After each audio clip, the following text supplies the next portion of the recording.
জয় গুরু বন্দে পুরুষোত্তমম। শ্রী শ্রী ঠাকুর যে তিনটি ওষুধের কথা বলেছিলেন জগতে নিরাময়ের জন্য, সেই তিনটি মহা ওষুধ কী? এক হচ্ছে সদ্গুরু শরণাপন্ন হও, সতনাম মনন করো এবং সৎসঙ্গের আশ্রয় গ্রহণ করো। এই তিনটি মহাঔষধ প্রয়োগে শ্রী শ্রী ঠাকুর চেয়েছিলেন জগৎ ও জীবনে কল্যাণ ও মঙ্গল সাধন করতে। তার কারণ ঠাকুরের জীবনাদর্শের মূলীভূত সত্যাদর্শ ছিল এই পঙ্গতির উপর দাঁড়িয়ে অপরের মঙ্গল কামনায় নিজের মঙ্গলের প্রসূতি। শ্রী শ্রী ঠাকুর অন্যের মঙ্গল কামনা খুব সোজা ব্যাপার নয়। মানুষ নিজের মঙ্গল কামনায় ঠিকমতো করতে পারে না, সেক্ষেত্রে অপরের মঙ্গল চাওয়া তো সুদূর পড়া হতো। এমনকি মানুষ মঙ্গল বস্তুটি কী তাও জানতো না স্পষ্টভাবে। কিসে মঙ্গল হয়, কিভাবে অন্যের মঙ্গল করতে হয়, অন্যের মঙ্গল করলে কি ফল লাভ হয়, তাও অধিকাংশের কাছে আজও অজানা। শ্রী শ্রী ঠাকুরটি ছড়ায় স্পষ্ট করে জিজ্ঞাসা করেছেন, পারবি রে তুই কি, কারু ভালো করবি না তুই, কথার চকমকি, পাওয়ার বেলায় ন্যায়পরতা কেবল ঝকঝকি। তুমি একটা মানুষ, তুমি কি পারবে, তা জিজ্ঞাসা করেই শ্রী ঠাকুর বলে এসেছেন যে কারু ভালো করবে না, অথচ কথার চকমকি আর পাওয়ার ব্যাপারে ন্যায়পরায়ণতা কেবল কথার ঝিকমিকি। অর্থাৎ একটি মানুষের মধ্যে যদি অপরের ভালোবাসার প্রবণতা না থাকে, তবে শুধু কথায় বাহুল্য দিয়ে আসল কাজ কিছুই হয় না।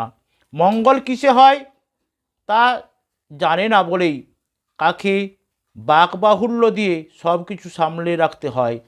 এই সব চরিত্র গঠনে বাবা মায়ের ভূমিকা অসাধারণ। তাই দেখা যায় বাবা মায়ের শিক্ষা এসব ক্ষেত্রে বড় ভূমিকা গ্রহণ করে। তাই শ্রী শ্রী ঠাকুর তার ছড়ার রচনার মধ্য দিয়ে যে কথা বলেছেন শিশু সৎ উদ্দীপনার সঙ্গে প্রসঙ্গে, তা কিন্তু অনবদ্য। সেখানে বলা হয়েছে যে আধো আধো কথার সময় হতে করে করিয়ে যা শেখাবি, সেটি হবে মোক্ষম ছেলে, হিসেবে চল নয় প্রস্তাবি। সুতরাং প্রকৃত শিক্ষা মা ও বাবা দিতে পারে।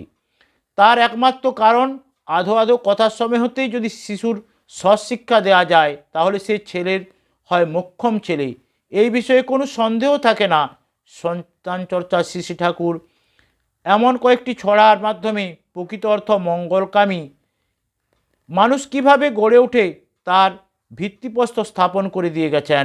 সুতরাং ভালো ছেলের প্রধান লক্ষণই হচ্ছে যে তার মধ্যে সেবা বুদ্ধি, সেবা চেতনা, অন্যের সেবার প্রতি আগ্রহ তৈরি হয়। আর এই ভাব সে পোষণ করলেই যে বাড়ব, মানব, যথাযথ রক্ষা করতে পারবে। আর এই সেবাপরায়ণতা সেই শিশুকে সর্বদা অন্যের ভালো করার কাজে ব্রতী রাখে। ভালো করার রোগটি কীভাবে বজায় থাকবে সে সম্পর্কে শ্রী শ্রী ঠাকুর স্পষ্টভাবে জানালেন যে অন্যের ভালো করার মধ্যে যে ইষ্টপ্রাণতা থাকে, তার দ্বারা সব কিছু রক্ষাপ্রাপ্ত হয় এবং ক্ষয়ের যে ব্যাপারটি থাকে তার সম্ভাবনা দ্রুত বিনষ্ট হয়। শিশুর মনকে যদি ইষ্ট কথায় আর সদাচারের রঙে রঙিন করে দেওয়া যায়, তাহলে তার স্বভাব গঠিত হয় যথাযথ। এই তার চলন বলনও সেই রকম হয় চেয়েছেন।